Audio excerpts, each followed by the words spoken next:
छोड़ लेंगे दोनों हाथ, झुका लेंगे माथा, करेंगे इष्ट परमात्मा का स्मरण। ओम नमः सिद्धिभ्यः।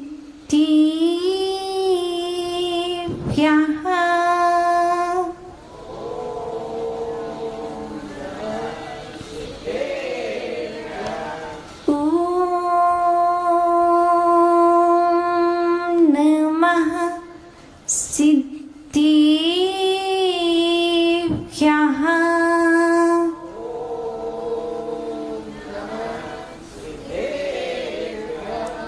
ओम नमः सिद्धिभ्यः।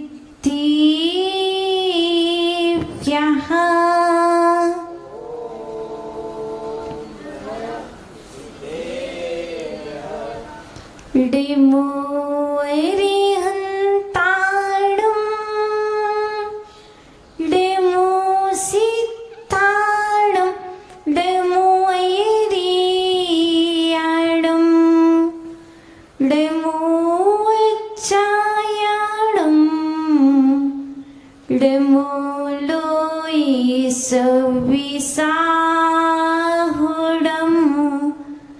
इडेमो सविसाहुडं वन्दितु शौशिन्धि ध्रुवमच मणुवं गैं पत्ति बुच्चामि समीपाहुड मिडिमो सेके बिली वडियम नमः समयसाराय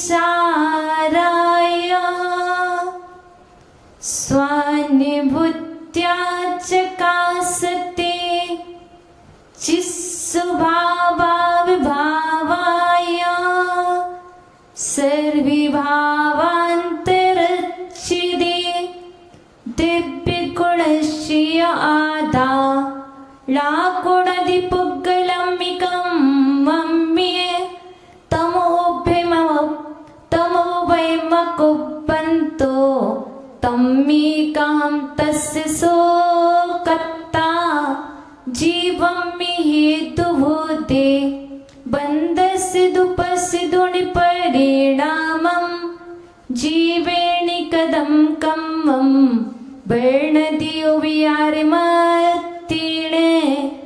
ज्योतिं कदिजुध्य रायणे कदन्ति जप्यते लोगो तहि भवहारेणि कदं दानावर्णादिजीवेणे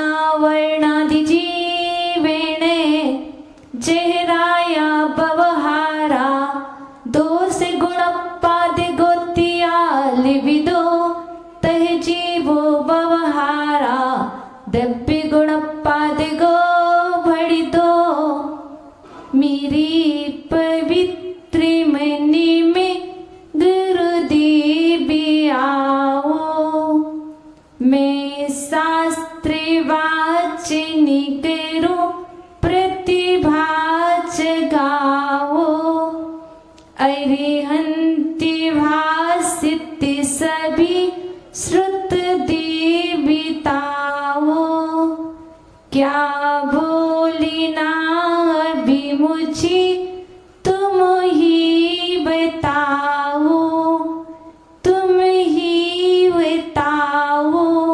बोलिए अनंतानंत सिद्ध परमेष्टि भगवान की, बोली देवादि देवी खजर से 24 तीर्थंकर भगवान की, बोली देवादि देवी कर प्रथम तीर्थंकर आदिनाथ भगवान की, बोली देवादि देवी कर मूलाइक श्री शांतिनाथ भगवान की, परम पूजनीय आचार्य श्री कुंद स्वामी की, परम पूजनीय आचार्य अमृतचंद्र देवी की, बोली प्रातः स्मरणीय सारस्वत कवि नय चक्रवर्ती मम गुरुवरी आचार्य वन शिक्षक विभव सागर जी महाराज की, आप सबकी हिमा चिरवाणी तेरी जय हो, सदा विजय हो, तेरे विशाल पद में श्रोता सूर्य का उदय हो, श्रोता ब्रह्म का उदय हो। प्रिय आत्मा, आज हम और आप समय सारी की अविरल धारा में बढ़ते हुए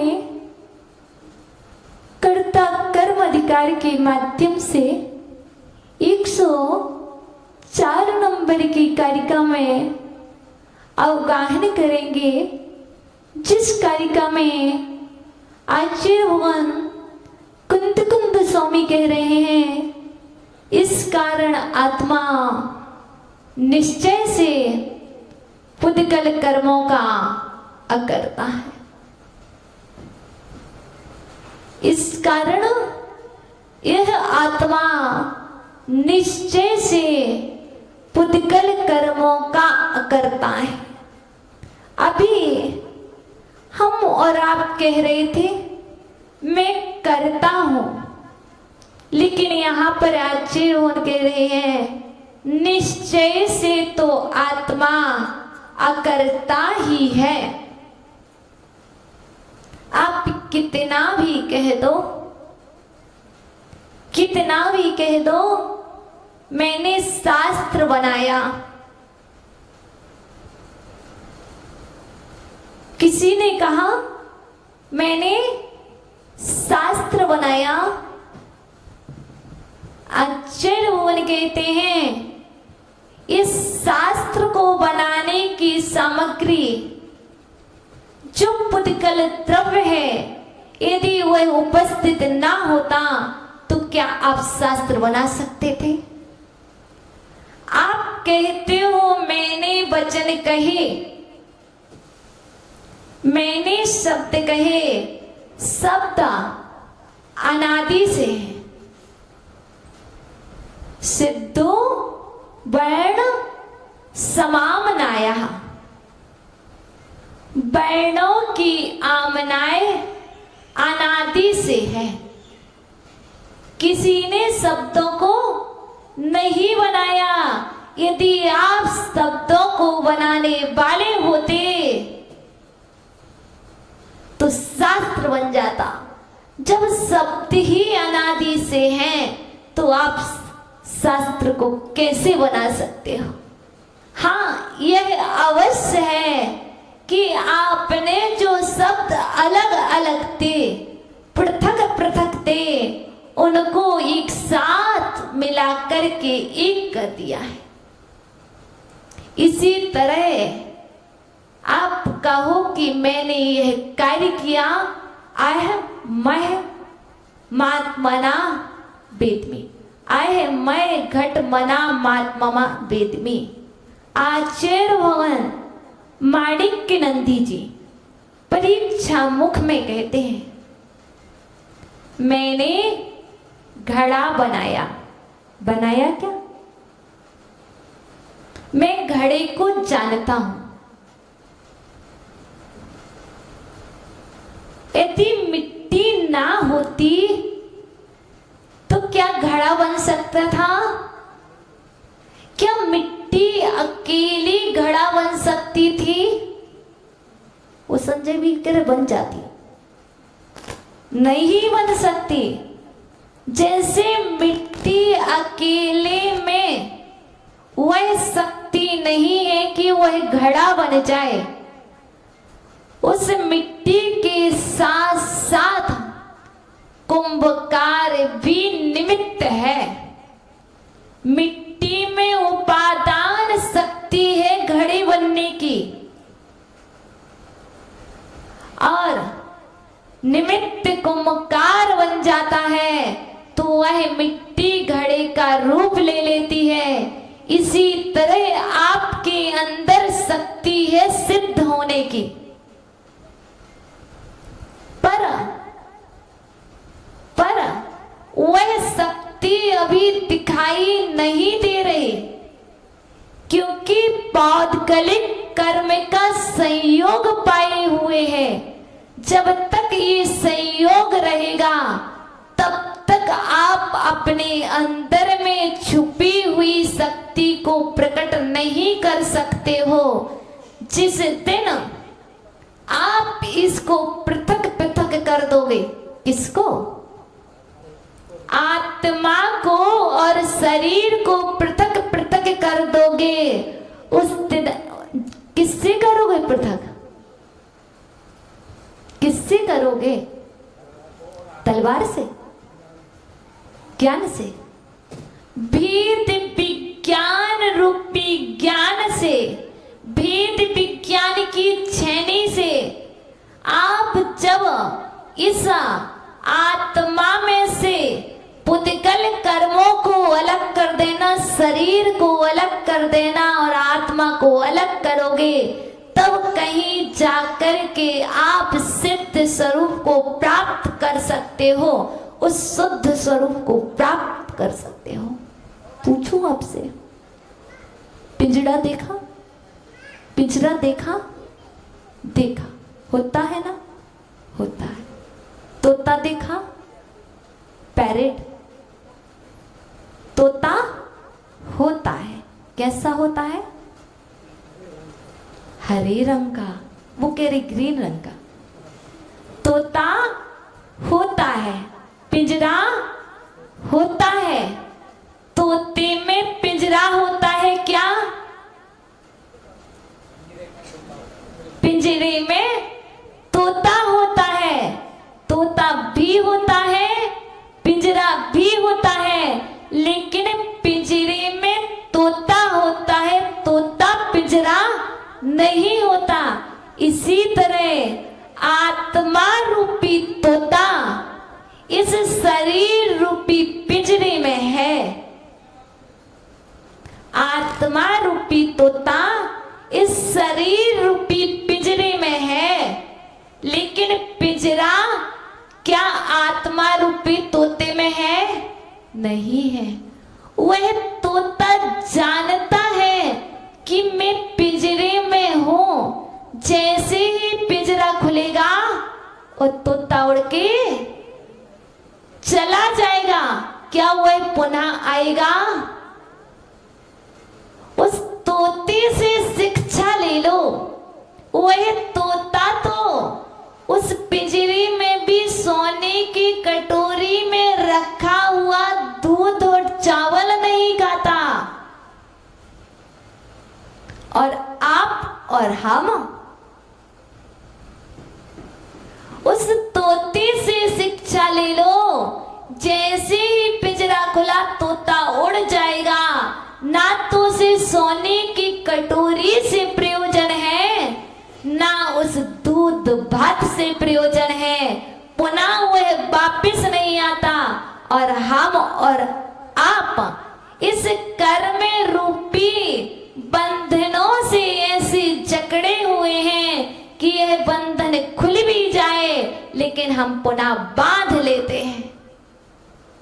सोचते हैं कब बंधन में बंध जाए। यदि जो ज्ञानी होता है वह बंधन से टूटना चाहता है, वह बंधन से छूटना चाहता है, और जो अज्ञानी होता है वह बंधन को स्वीकार करता है, वह तो बंधन में बंधना चाहता है। इसलिए आचार्य भगवान कह रहे हैं, आप करता नहीं हो, निश्चय से तो यह आत्मा पुद्गल कर्मों का अकर्ता है, पुद्गल कर्मों का भी करता नहीं है। व्यवहार में यह कहना पड़ेगा कि मैंने यह किया, क्रोध किया, गुस्सा आया, मान कसाई आई, किसने किया? मैंने किया। ये व्यवहार दृष्टि है। वस्तुतः क्रोध ने आपको छुआ ही नहीं जैसे सरोवर में कमल खिलते हैं, कीचड़ में कमल खिलते हैं, लेकिन कमल ने तो कीचड़ का स्पर्श ही नहीं किया, और हम कह रहे हैं कि कीचड़ में कमल खिलते हैं। यदि वह कमल कीचड़ का स्पर्श कर लेता, जल का स्पर्श कर लेता, तो क्या होता? सड़ जाता, वहीं पर गल जाता। और आप और हम, मैंने क्रोध किया, क्या आत्मा रूपी कमल ने उस क्रोध को छुआ कि नहीं? छुआ। वह पौद्गलिक कर्म थे, आत्मा अलग है। फिर तो आपने कहा छुआ, तो हमें मानना पड़ेगा आपने दर्पण देखा, आपने दर्पण देखा, दर्पण के अंदर में भी आपका स्वरूप झलका, वह कौन है? यदि आप कह रहे हैं तो फिर कहना पड़ेगा दर्पण ने मुझे छुआ। क्या दर्पण ने आपको छुआ? छुआ नहीं छुआ। जैसे दर्पण ने आपको नहीं छुआ और आपका प्रतिबिंब दर्पण में झलक गया, उसी तरह इस कर्म सहित आत्मा ने क्रोध तो किया, पर क्रोध ने आत्मा का स्पर्श भी नहीं किया।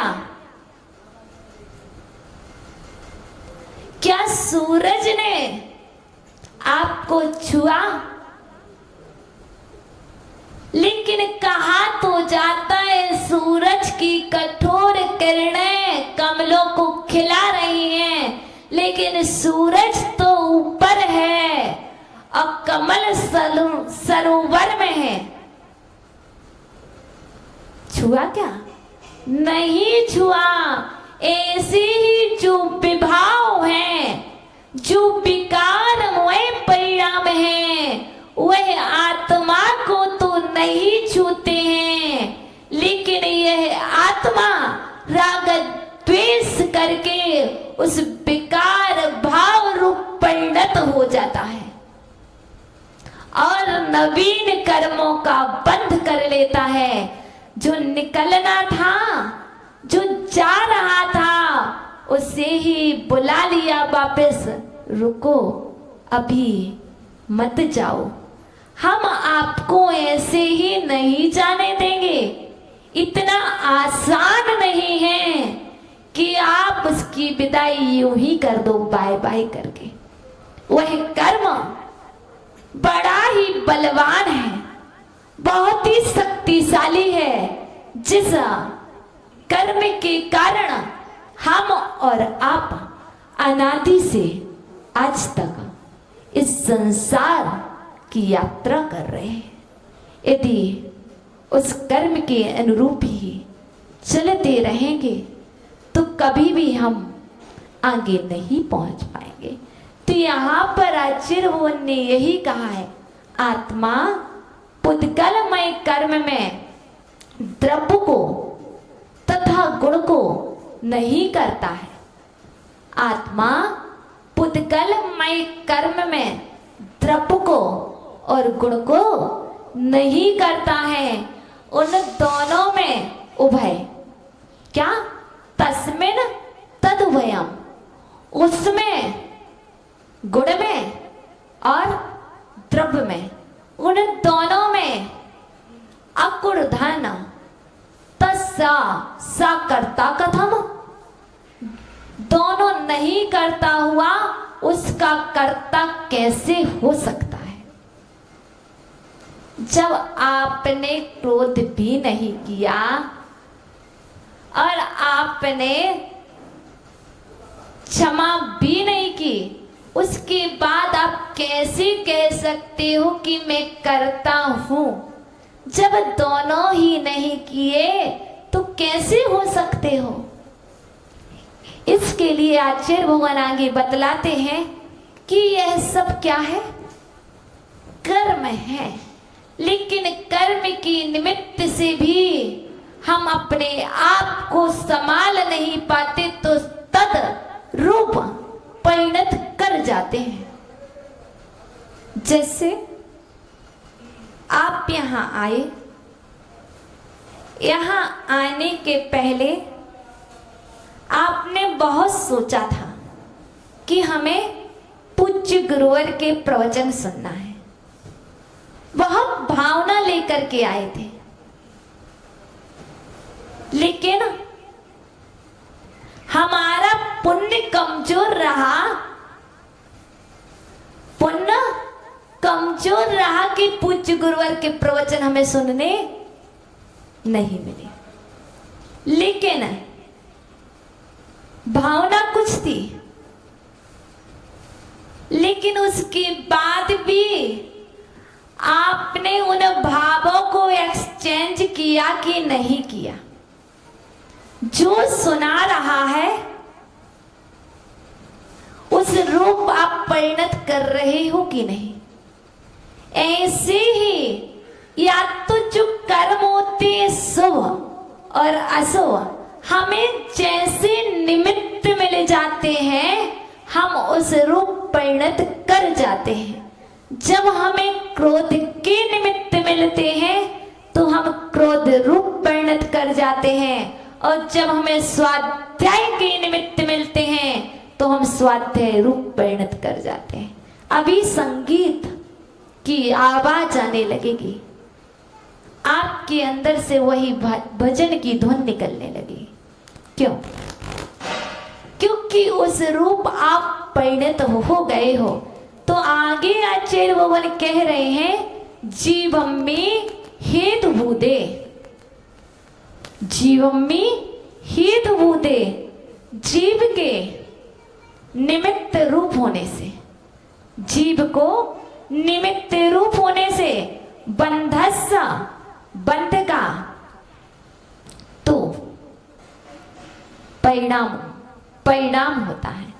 जीव को निमित्त रूप होने से बंध का परिणाम होता है। अर्थात जो आत्मा है वह निमित्त, जैसे निमित्त मिलते हैं उस रूप परिणत हो जाता है। तो यहाँ पर क्या कह रहे हैं? कर्म बंध का परिणाम होता है। यदि शुभ निमित्त मिल रहे हैं, आप शुभ निमित्त को पा करके शुभ रूप परिणत हो रहे हो, तो यहाँ पर शुभ का बंध होगा। और यदि आप शुभ निमित्त मिलने के बाद अशुभ रूप परिणत हो गए तो अशुभ बंध होगा।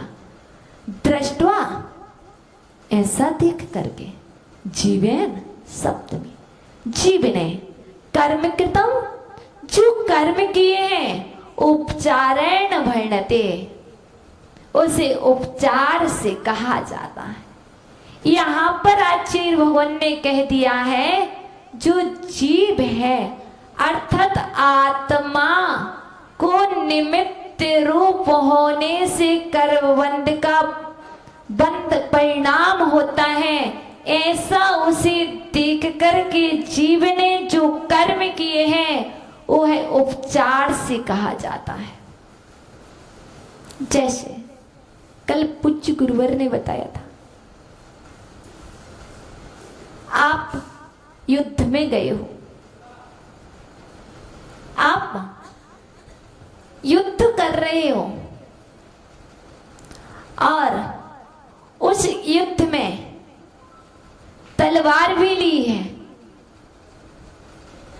किसी के ऊपर वार भी किया है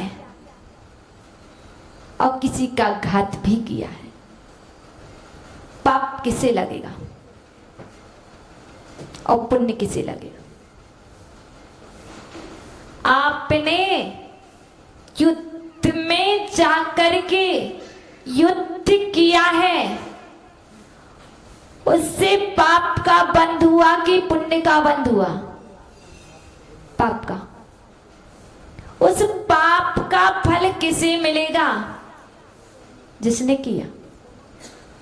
दोनों को। दो कौन है? यहां तो हमने राजा बोला ही नहीं है।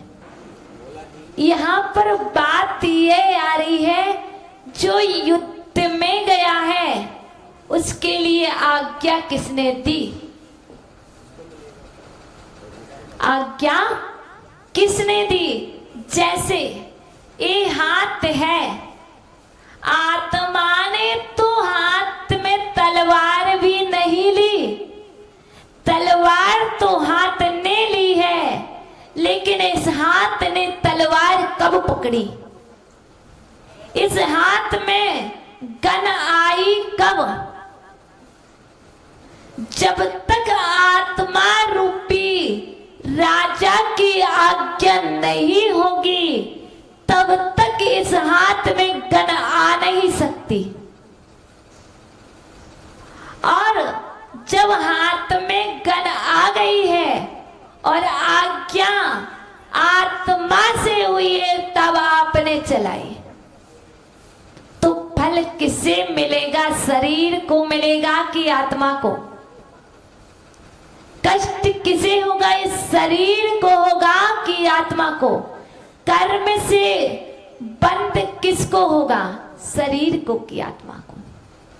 वरना कुछ लोग ऐसे मिल जाएंगे, मैंने तो कुछ किया ही नहीं, मैंने तो मात्र आज्ञा का पालन किया था, कि उन्होंने कहा था कि जाओ युद्ध करके आओ।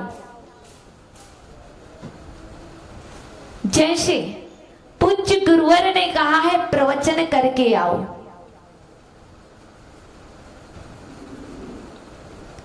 अब हम प्रवचन करने तो आ गए, तो इस प्रवचन का फल किसे मिलेगा? हमें, आचार्य को भी मिलेगा, हमें तो मिलेगा ही मिलेगा, लेकिन कब? जब हम उसे सौभाग्य मान करके करेंगे तब।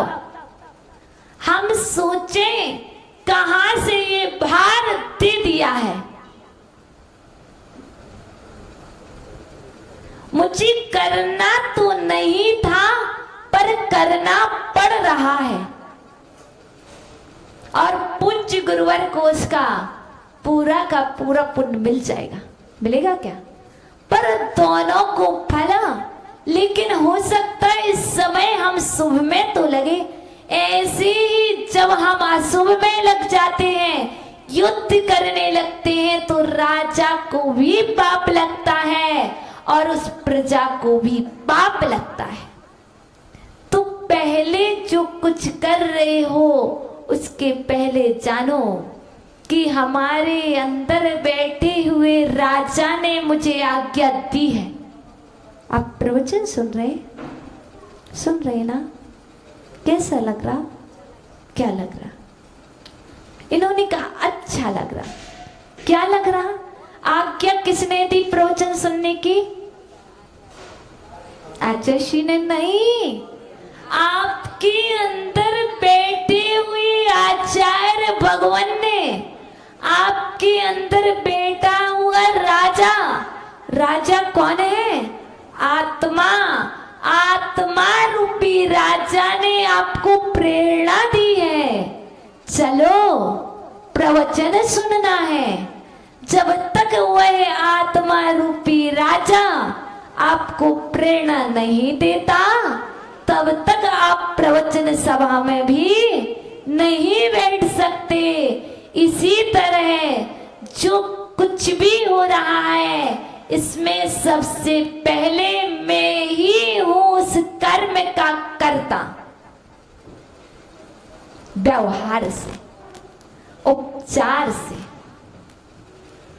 निश्चय में तो कोई दो है नहीं, निश्चय में एक होता है।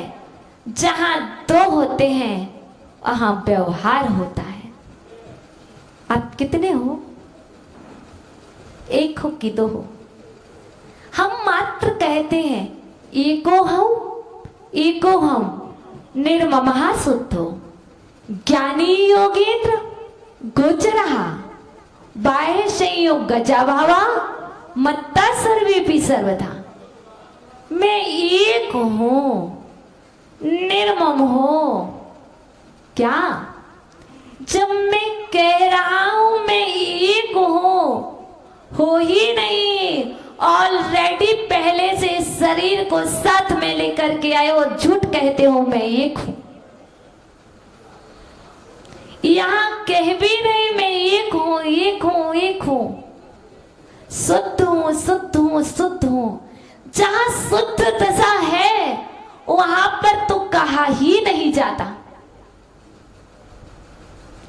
हाँ, ये मान सकते हैं जहां शुभ उपयोग होगा वहां कह सकते हो मैं एक हूं, मैं शुद्ध हूं, मैं ममता रहित हूं, मैं निर्मोही हूं।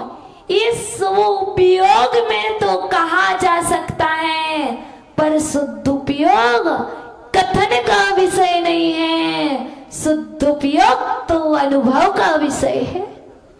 यदि शुद्ध उपयोग में जाना है तो क्या करो? कल पूज्य गुरुवर ने कह दिया था अहम मौनम धारयामः। मां, कल पूज्य गुरुवर ने कह दिया था मां मौन ले लो, पर मां आपको नहीं कहा था। किसे कहा था? सबको कहा था, चाहे बहन हो चाहे भाई हो, सब मौन ले लो। तो क्या होगा? जब कुछ बोलोगे ही नहीं, जहां पर ना तो पुण्य होगा और जहां पाप भी नहीं होगा, वहां पर क्या होगा?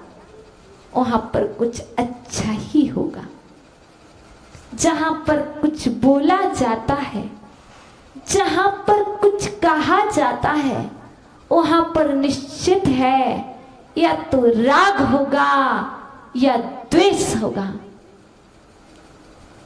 कौन आया? क्या कहा? हमने तो अच्छा कहा। अच्छा कहा? प्रवचन कैसा लग रहा? अच्छा लग रहा। तो क्या हो गया? राग हो गया। और जहां पर कुछ नहीं कहा वहां पर ना राग है न द्वेष है। जहां पर कहा बुरा लग रहा, बुरा नहीं लग रहा, क्या हो गया? द्वेष हो गया। इसलिए ये राग और द्वेष क्या है? शत्रु है। हम नहीं कह रहे, हम नहीं कह रहे, वो दादा जी कह रहे। ये राग और द्वेष त्याज्य है, ही है। वो कह रहे शत्रु है, शत्रु नहीं है। आचार्य भगवान ने कहा था जो शत्रु भी है उससे शत्रुता मत रखो।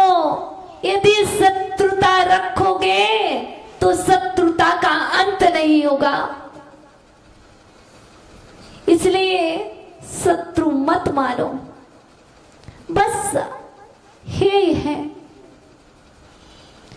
राग और द्वेष ये है। हेमिस छोड़ने योग्य है। जैसे अच्छा बुरा, इसमें और कुछ नहीं है।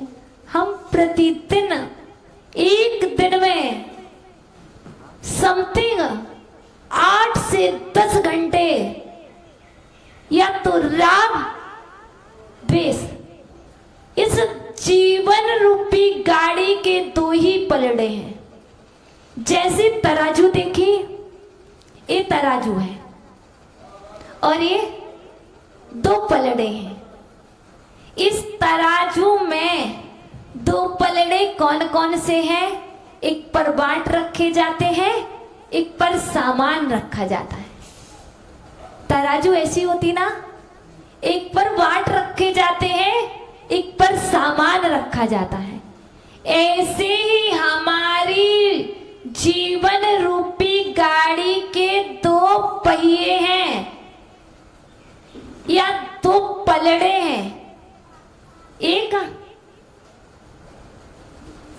राग का और एक द्वेष का, और दो पैर हैं, एक निश्चय का और एक व्यवहार का। यदि राग करोगे तब भी गाड़ी खतरे में, यदि राग करोगे तब भी गाड़ी खतरे में, और द्वेष करोगे तब भी गाड़ी खतरे में। अब कहो ड्राइविंग तो कर रहे हो, लेकिन गाड़ी चलाते समय आपके हाथ में ब्रेकर ही नहीं है। बिना ब्रेक की गाड़ी चलाओगे तो क्या होगा? क्या होगा? गाड़ी तो गड्ढे में जाएगी ही जाएगी, लेकिन उसके साथ आप भी गड्ढे में जाकर के गिर जाओगे। इसलिए आचार्य भगवान ने कहा है, यदि इस जीवन रूपी गाड़ी को अच्छे से चलाना है, संभाल करके चलाना है, तो दो पहिए हैं, उसका अच्छे से ध्यान रखो। एक व्यवहार का पहिया, एक निश्चय का पहिया। जब घर से बाहर निकलो तो व्यवहार का पहिया लेकर के जाओ, देखते जाओ कि यहां से कोई गाड़ी तो नहीं आ रही, यहां से कोई आपत्ति तो नहीं आ रही। और जब इस घर से बाहर से अंदर जाओ, जब बाहर से अंदर जाओ तो निश्चय का पहिया ले लो। अर्थात इस बात को कहा है, जब बाहर में बोलना पड़े तो व्यवहार की ढाल लेकर के बोलना, और जब अंदर में जाना पड़े तो निश्चय की ढाल ले लो कि आत्मा अलग है और शरीर अलग है। इस निश्चय रूपी ढाल से छैनी से अलग अलग कर दो। कैसे? इस शरीर का कष्ट आत्मा का नहीं है, और आत्मा का सुख शरीर का सुख नहीं है। इस शरीर को जन्म देने वाले मेरे नहीं है, और आत्मा का जन्मदाता यह शरीर नहीं है। कोई कह रहा था कल, यदि जब यह बात है किसी ने कुछ नहीं दिया तो फिर हमें क्यों कहना पड़ता है? तो आचार्य भगवान ने यह भी तो कह दिया प्रवचन में, यदि निश्चय का कथन हो रहा है तो निश्चय को ही मत ले लेना, व्यवहार गौड़ है। कहा जा रहा है कोई किसी का करता नहीं है और कोई किसी का डरता नहीं है, मैं तो अकर्ता ही हूं। आत्मा करता नहीं है, आत्मा तो अकर्ता है, लेकिन व्यवहार में मानना पड़ेगा जब तक यह शरीर है, इस शरीर के संयोग से आत्मा को हमें कर्ता मानना पड़ता है। आपके जो अशुभ परिणाम होते हैं तो वह हमने किसके माने? आप आपके ही माने। ये उपचार है, ये उपचार है। जैसे आंख, किसने देखा? ये क्या है भैया? ये क्या है? सो रही क्या? भूख लगी? नींद आ रही? ये क्या है? ये कह रहे पेन है, ये कह रहे पेंसिल है। कुछ लोग कह रहे ये पेन है, कुछ लोग कह रहे ये पेंसिल है। अच्छा चलो इसको नहीं मानते, आपका कथन भी सत्य है कि पेन है, और आपका कथन भी सत्य है कि ये पेंसिल है, क्योंकि पेंसिल भी लिखने के काम आती है और पेन भी लिखने के काम आता है। किसने देखा? किसने देखा? वो कह रही आंख ने देखा, वो कह रही आंख ने देखा। यदि आंख ने देखा होता तो ये निर्णय ही नहीं होता कि ये पेन है कि पेंसिल है। ये तो ज्ञान ने देखा है, ज्ञान रूपी नेत्र के माध्यम से जाना कि यह पेन है, और इन्होंने ज्ञान से जाना कि यह पेंसिल है, और हमने यह भी जाना ज्ञान से कि ये लिखने के काम आती है। यह सब वस्तुता आप कह रहे हो आंख ने देखा, आंख ने तो देखा ही नहीं। जिन्हें आप आंख कहते हो ये आंख नहीं, यह तो बटन है। जिसे आप आंख कहते हो यह आंख नहीं, यह तो बटन है। क्यों? यदि आंख देखने के काम आ रही है तो निकल जाए आत्मा और देख के बता दो। जब तक इस देह में आत्मा है तभी तक इस आंख रूपी संरचना के माध्यम से आप ये देख रहे हो। वो वस्तुता आंख ने तो देखा ही नहीं। ये आंख कभी नहीं कहती मैंने तुम्हें देखा, ये तो आपका अज्ञान कहता है कि मैंने तुम्हें देखा है कि मैं आपको देख लूंगा। आंख ने आज तक नहीं कहा। यदि किसी से कहा हो तो बता दो, कहा भैया आंख से मैंने अभी तक नहीं सुना और आंख से अभी तक नहीं देखा कि आंख ने कहा है कि मैंने देखा है। तो किसने देखा? आत्मा ने देखा। कहाँ है आत्मा? आत्मा ने देखा, पर आत्मा है कहाँ? कह दो। आत्मा देखने का विषय नहीं है, आत्मा दिखाई नहीं देती, आत्मा तो अनुभव का विषय है। ये आंख से दिख रहा है, किसके माध्यम से? आत्मा के प्रदेश इस शरीर में है, और वस्तुता ये पूरी आंख है क्या? आचार्य भुवन ने कल कहा था आंख तो मसूर के दाने के बराबर होती है, पर ये आंख तो बड़ी है। ये आंख तो बड़ी है, लेकिन वह जब तक इस आंख में रोशनी है और रोशनी के साथ साथ आपके अंदर में वह उपादान शक्ति है, तभी तक आप दूसरे को देख सकते हो। यह आप अपने ज्ञान से जान रहे हो कि मेरी आंख ने देखा, और वस्तुता कभी कभी अज्ञान से कह दिया जाता है कि वह इसका कर्ता है। यह ज्ञान का विषय नहीं, यह तो अज्ञान का विषय है कि मैं इस सृष्टि का करता हूं, मैं परिवार का करता हूं, लोग कहते हैं यह ज्ञान का विषय नहीं। अहंकार मत करो, यह मेरा ज्ञान है। और जब तक अज्ञान रहेगा तब तक दुख रहेगा। भैया एक बार क्या हुआ, पूछो पूछो, बुरा तो नहीं मानोगे? नहीं मानोगे? कुछ कह रहे मान जाएंगे, कोई बात नहीं। यदि मान जाओ ना तो और अच्छी बात।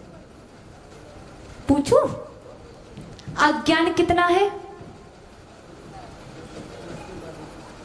अज्ञान कितना है? हम आपसे पूछें आपके घर में पैसे कितने हैं, आप बता दोगे। आपके पॉकेट में कितना पे है, आप बता दोगे। हम आपसे पूछेंगे घर में कितने गेहूं रखे, आप बता दोगे। हम पूछे इस थाली में क्या है, अष्टद्रव्य है, कितनी क्वालिटी, आप बता दोगे। तो हम आपसे एक बात और पूछूं, बताना, यदि बुराई ना हो तो। जो आए बता देना, भूखा मत देना, रहने देना, बता देना। जो हो वह दे देना। पूज्य गुरुवर कहते हैं यदि अपने द्वार पर कोई मांगने आया है तो क्या करो, जो कुछ हो।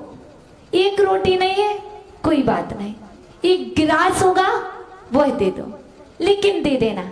तो हम भी आपसे कुछ पूछ रहे हैं, बता देना। अज्ञान कितना है,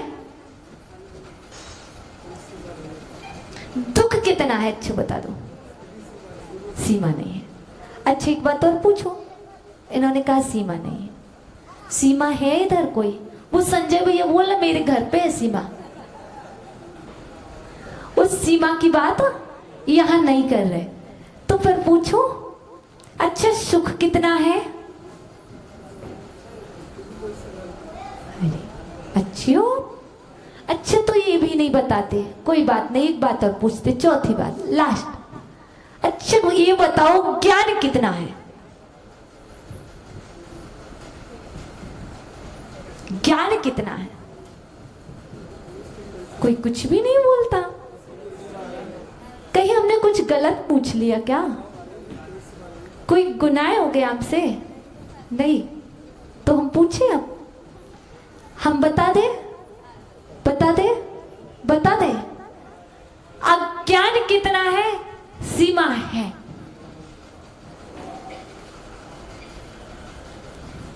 दुख कितना है? सीमा है। ज्ञान कितना है? इसकी सीमा है।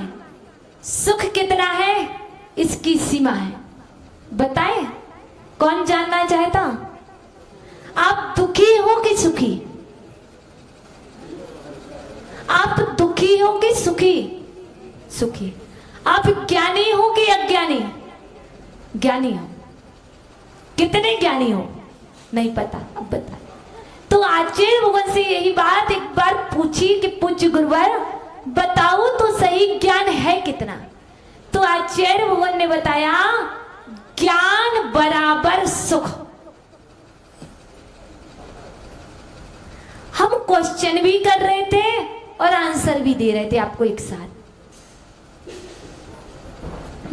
दुख कितना है? अज्ञान बराबर। सुख कितना है? ज्ञान बराबर। सीमा है ना? आ गई ना सीमा? कहां से भूलोगे तो नहीं?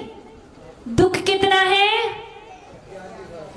अज्ञान बराबर दुख, ज्ञान बराबर सुख, बराबर सुख, बराबर सुख, बराबर दुख, बराबर। आंसर मिल गया? मिल गया? भूलोगे तो नहीं? नहीं भूलोगे ना कभी? तो ये कहां से आया? इससे सिद्ध हो रहा है आपने कहा हम नहीं भूलेंगे। तो ये हमने नहीं दिया, यह तो आपके अंदर में ही था।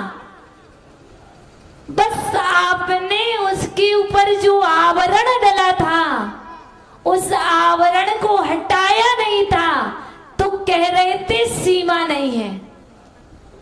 और जैसे ही आपने उस आवरण को हटा दिया तो सीमा वापस आ गई। कहाँ आ गई? जिस के अंदर सीमा नहीं थी उसी के अंदर वह सीमा आ गई।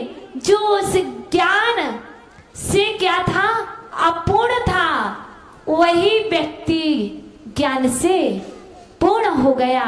अर्थात जो खाली होता है वही तो भरता है, जो भरा होगा वह कैसे भरेगा। अर्थात जब तक आप पूज्य गुरुवर से पूछोगे नहीं तब तक आप अज्ञान के पर्दे को हटाओगे कैसे। इसलिए यदि ज्ञानी बनना है, अज्ञान को हटाना है, तो हमें किसी का तो सहारा लेना पड़ेगा। यदि वृद्ध हो जाओगे तो स्टिक का सहारा लेना पड़ेगा। ऐसे ही यदि ज्ञान वृद्ध बनना है, यदि वृद्ध बनना है तो स्टिक का सहारा लेना पड़ता है, और यदि ज्ञान वृद्ध बनना है तो शास्त्र का सहारा लेना पड़ता है। अब बताओ क्या बनना, अब बताओ क्या बनना। वृद्ध तो सबको होना है, वृद्ध तो सब होते हैं, लेकिन विशेषता तब है जब आप ज्ञान वृद्ध बन जाओ। वो ज्ञान वृद्ध बनोगे कब?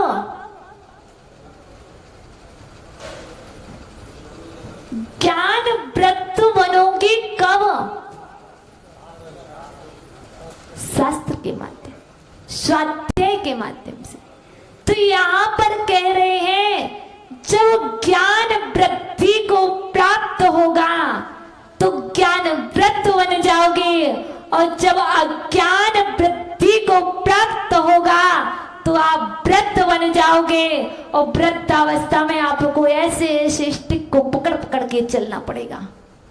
और यदि ज्ञान वृद्ध बनोगे तो कभी स्टिक नहीं पकड़ना पड़ेगी, स्टिक को छोड़ना पड़ेगा और शास्त्र को पकड़ना पड़ेगा। इसलिए जो ज्ञान वृद्ध होते हैं वो स्टिक के सहारे नहीं, वह तो स्टेट रूपी शास्त्र के सहारे जीवन जिया करते हैं। यदि आपको सच में जीवन जीना है, शांति से रहना है, तो बन जाओ, बन जाओ क्या? ज्ञान वृद्ध बन जाओ, स्वाध्याय प्रेमी बन जाओ, स्वाध्याय पिपासु। तो आप जब स्वाध्याय के पिपासु बन जाओगे तो आपको फिर किसी का सहारा नहीं लेना पड़ेगा, फिर नहीं कहना पड़ेगा वह मुझे पकड़े है, वह मुझे पकड़े है। कौन पकड़े? कौन पकड़े? भाभी माँ, ये माइक मुझे पकड़े है। दादाजी, ये घर मुझे पकड़े हैं। एक दादाजी से कहा छोड़ दो, तो कहते हैं एक बार एक महाराज जी के पास गए। महाराज जी ने कहा बाबा जी घर छोड़ दो, घर छोड़ दो। महाराज ऐसे नहीं छूट जाता, आप क्या जानो। महाराज श्री ने क्या किया, एक पिलर लगा, इस पिलर के पास खड़े हुए दोनों हाथ से पकड़ दिया और महाराज से चिल्लाने लगे कोई बचाओ, कोई बचाओ, ये पिलर मुझे छोड़ ही नहीं रहा। ये पिलर जैसे ये माइक मुझे छोड़ ही नहीं रहा। पूछा किससे? वो वाले दादाजी से।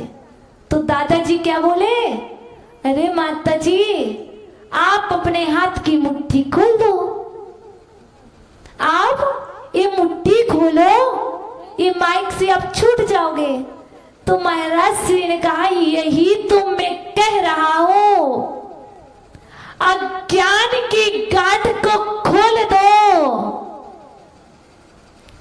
जो अज्ञान से आप बंधे हो, जिन मान्यताओं में आप पले हो, जिन मान्यताओं में आप फंसे हो, उस अज्ञानता की मान्यता को खोल दो, आप ज्ञानी बन जाओगे। किसी को नहीं छोड़ना, हमें कुछ त्याग नहीं करना है, हमें तो मात्र अज्ञान का त्याग ही तो करना है। अज्ञान का त्याग करते ही ज्ञानी बन जाते हैं। जब तक अज्ञान का त्याग नहीं होता तब तक ज्ञानी संज्ञा को प्राप्त नहीं होते हैं। ज्ञानी होना कहते, ज्ञानी कौन है ज्ञानी? आचार्य भगवान ने कल कहा था, राग द्वेष से रहित जो जीव है, जो कसायों से रहित है, वही तो ज्ञानी है। जो राग द्वेष से रहित नहीं, वह ज्ञानी कैसा? हम और आप बिना राग के है नहीं, हम दो में ही जीते हैं, या तो राग में या द्वेष में। बिना इसके हम जीवन जीते कहां हैं? पर यह राग सदा नहीं रहेगा, सदा नहीं रहेगा।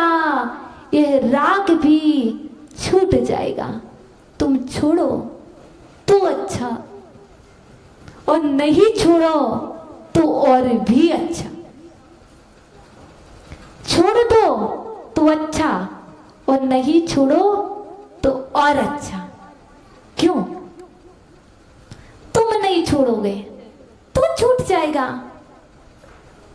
भैया, हम राग की बात नहीं कर रहे, हम राग की बात नहीं कर रहे, हम मात्र उसकी बात कर रहे हैं जो अंदर बैठा है। वह कह रहा है, कौन? वह आत्मा रूपी राजा कह रहा है, ज्ञानी इस राग रूपी शरीर को छोड़ दे, छोड़ दे। यदि तू नहीं छोड़ेगा, तू नहीं छोड़ेगा तो मैं तो छोड़ के चला ही जाऊंगा। इसलिए या आंख खुली है ना? खुली है कि बंद है? खुली है। ये आंख जब तक खुली है तब तक व्यवहार में भी राग का त्याग कर दे, बहिरंग से भी राग का त्याग कर दे, और अंतरंग से भी राग का त्याग कर दे। बहिरंग परिग्रह का भी त्याग कर दे, और अंतरंग परिग्रह का त्याग कर दे। बहिरंग परिग्रह, घर, मकान, बंगला, गाड़ी, पैसे, परिवार इत्यादि जो भी दिख रहा है, ये सब बहिरंग परिग्रह है। और अंतरंग परिग्रह जो दिख नहीं रहा है, तेरे अंदर में पल रहा है, जो सबसे बड़ा हानिकारक है। कौन? विषय, कसाय, आवृत्ति, मिथ्यात्व, प्रमाद, ये जो भी विषय विकार है, राग द्वेष है, यह अंतरंग परिग्रह है। तो सबसे पहले किसका त्याग कर दे? बहिरंग के बिना अंतरंग होता कहां है? पहले अंतरंग में भावना जागती है कि मुझे कुछ त्याग करना है, जिसे कुछ प्राप्त करना होता है वही तो त्याग करता है। जिसे कुछ प्राप्त ही नहीं करना, वह क्या त्याग करेगा? क्या करना प्राप्त? क्या करना प्राप्त? लक्ष्य बनाया, लक्ष्य बनाया, क्या बनाया? बेटे को इंजीनियर बनाना है, बेटे को डॉक्टर बनाना है, बेटी की शादी करना है। क्या मुझे मकान बनाना लक्ष्य बनाया? आचार्य भगवान कहते हैं हम इस लक्ष्य की बात नहीं करते हैं, हम तो उस लक्ष्य की बात करते हैं। हमारा पहले लक्ष्य होना चाहिए, निर्णय होना चाहिए, मुझे क्या बनना है, मेरा सेल्फ डिसीजन। क्या किसी का है कोई डिसीजन फाइनल? सेल्फ डिसीजन, मुझे भगवान बनना है, इसमें मुझे किसी का सहारा नहीं लेना है।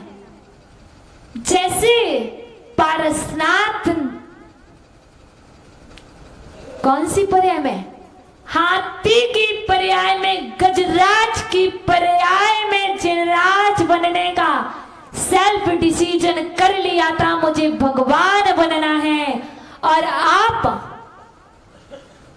नरराज होकर के, वह गजराज होकर के जिनराज बनने का डिसीजन ले सकता है, आप नरराज होकर के जिनराज बनने का क्यों नहीं? बताओ। यदि वहां देखा जाए तो आप तो उससे बेकार अज्ञानी कहलाओगे। वह त्रियंच मूक प्राणी जो बोल नहीं पा रहा, वह अणुव्रत को धारण कर रहा है, वह सुपयोग कर रहा है, सुपयोग करके शुद्ध उपयोग रूप परिणत हो रहा है। हम और आप अशुद्ध से शुभ ही नहीं कर पा रहे, इसलिए समय सार यही सिखलाता है, उस सार को प्राप्त कर लो जो असार है। असार जानते हो? असार है अर्थात जो भूसा है, जो उपयोगी नहीं है, जो अनुपयोगी है, उसको छोड़ दो। जो सार है उसको ग्रहण कर लो, तो तुम समय सारमयी बन जाओगे। इसलिए समय सार को सुन करके, समय सार को पढ़ करके, यदि आप समय सार रूप नहीं हुए तो इस मनुष्य जन्म की सफलता नहीं है। इस मनुष्य जीवन का सार समय सार में, इस मनुष्य जीवन का सार जप में है, तप में है, व्रत में है और सकल महाव्रत में निहित है। जिसने व्रत नहीं लिया, संयम नहीं लिया, जिसने सकल महाव्रत को धारण नहीं किया और जिसने महाव्रत धारण कर लिए और महाव्रत धारण करके शुद्ध उपयोग को प्राप्त नहीं किया, शुभ उपयोग को प्राप्त करके शुद्ध उपयोग तक की यात्रा नहीं की, तो आचार्य भगवान कहते हैं उसके सारे व्रत सब कुछ निष्फल हैं। इसी तरह वह तो यह कहलाएगा कि हमने बीज तो बोया पर उगा ही नहीं। बीज तो बोया, यदि बीज बोया है तो फसल, बाबा बीज बोया है तो फसल आनी चाहिए, फसल अच्छी होना चाहिए। इसी तरह आपने और हम सभी ने समय सार का बीज तो बोया है। यदि समय सार का बीज बोया है तो हम उस समय सार रूपी सार को भी प्राप्त कर पाए, तभी जीवन की खुशी होगी कि हमने फसल प्राप्त कर ली है। बीज बोया था वह बीज बेस्ट नहीं गया, क्योंकि उसी भूमि में बीज बोए जाते हैं जहां पर फसल उगती है। बंजर भूमि में बीज नहीं बोए जाते हैं, उर्वरा भूमि में ही बीज बोए जाते हैं। तो आप बंजर भूमि नहीं हो। बंजर भूमि वह है, बंजर भूमि वह है जिनका मन नहीं है। समझे? बंजर भूमि वह है जिनका मन नहीं है। आप उर्वरा भूमि हो, अर्थात आप संगी हो, मन सहित हो, इसलिए आप उर्वरा भूमि के तुल्य हो। आपके अंदर बोया गया बीज एक दिन फसल के रूप में फलीभूत होगा। इसलिए इस उर्वरा रूपी भूमि में पूज्य गुरुवर ने समयसार का बीज बोया है, तो आप इसकी फसल को उगाने में समर्थ रहना। हम सभी का समय पूर्ण हुआ है, तो हम कल पुनः पूज्य गुरुवर के माध्यम से इन्हीं कारिकाओं को आगे लेंगे और अच्छे से समझेंगे। बोलेंगे ओम शिक्षा दीक्षा दाता परम पूज्य आचार्य श्री विभव सागर जी महाराज की।